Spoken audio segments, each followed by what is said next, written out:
Thanks doctor. सर्वप्रथम शर्मिंदा हूँ जिनके विषय में मुझे सबसे पहले लिखना था, उनके लिए लिखने में मैंने देर कर दी। मेरे अधिकांश मित्र डॉक्टर हैं। खामोश रहकर काम करने वाले डॉक्टर पंकज ने आज सुबह जब ये मैसेज भेजा तब मेरी आंखें खुली कि उनसे किसी ने पूछा, how much do you make? जवाब था, how much do I make? मैं आपके बच्चे के सांसें लाने की कोशिश करता हूँ, पिता को हार्ट अटैक से बचाने में जुटा रहता हूँ, 4 बजे उठता हूँ ताकि आपकी माँ को दवा दे सकूँ और वे जीवित रहें, और 4 बजे से ही मेरा दिन उन अजनबियों के नाम हो जाता है जिन्हें मैं जानता तक नहीं। मेरे परिवार के सदस्य भी मेरे लिए उतने ही चिंतित हैं जितने आप, पर मैं उनके साथ डिनर नहीं कर पाता। लंच तो खाने की फुर्सत ही नहीं है। मैं सप्ताहांत या छुट्टी के बारे में नहीं सोचता। आज शायद मैं आपकी ज़िंदगी बचा पा रहा हूँ। How much do I make? शोर मचा कि ऑक्सीजन ख़त्म होते ही पेशेंट की सांसें रुक गई। डॉक्टर, नर्स सब भाग गए। क्यों? उनका कर्तव्य था वे परिवारजन के डंडे भी खाएं। ऑक्सीजन की कमी, दवा की किल्लत में उनका क्या हाथ था?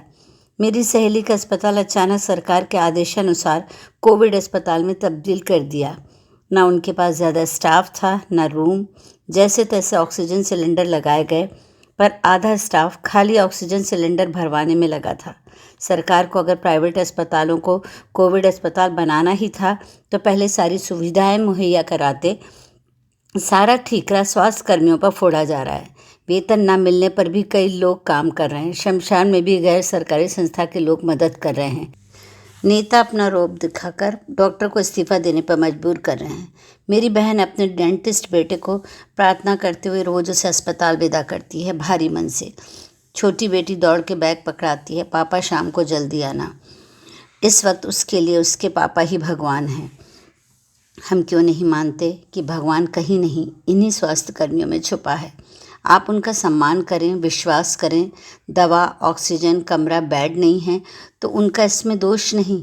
आप समझते नहीं, सरकार ने उन्हें ढाल बना के सामने रखा है ताकि जब आपका कोई परिजन गुजरता है तो सामने डॉक्टर, नर्स ही पड़ते हैं।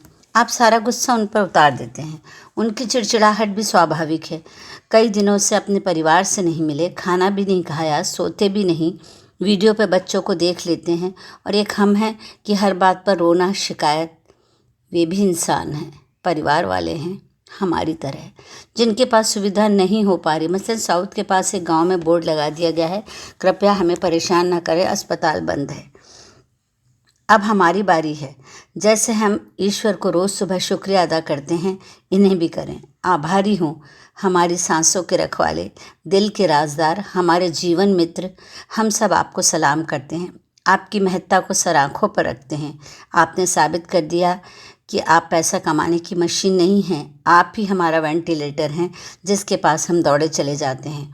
दुआ करती हूँ आप स्वस्थ रहें, खुश रहें, आपका परिवार सुरक्षित रहे, क्योंकि आप हैं तो हम हैं। ये कविता आपके नाम। उदासियों की मियाद बहुत लंबी है तो चलो उसी के साथ ज़िंदगी का जश्न मनाएं। बदल नहीं पा रहा जब हम ज़माने को तो क्यों ना खुद में ही बदलाव लाएं। अगर खुशी ने कभी दस्तक ही नहीं दी दर पर तो गमों को ही दोस्त बनाएं। फूलों के खिलने में शायद वक्त है अभी, तब तक कांटों से ही निभाएं, और जो ना हो हासिल कांटे भी तो दरख्तों से काम चलाएं। नफ़रतों की गलियों को रौंदते फिर अब तक मोहब्बत के तंबू में अब डेरा जमाएं। रोने के लिए हज़ारों वजहें हासिल हैं, चलो अब हंसने के बहानों का हिसाब लगाएं। उम्र की तरफ मत देखो आगाज़ के लिए, चलो आज से ही बच्चा बन जाए। कुल मिलाकर फ़लसफ़ा यही कहता है ज़िंदगी का कि हर हाल में मुस्कुराएं। एक स्टेथोस्कोप लगाए, डॉक्टर की तस्वीर लगाएं और सुबह सवेरे मुस्कुरा के पूछें उससे, और क्या कह रही है ज़िंदगी। सभी स्वास्थ्य कर्मियों के परिवारों का भी आभार, क्योंकि उनका परिवार भी दांव पर लगा है। बहुत बहुत शुक्रिया।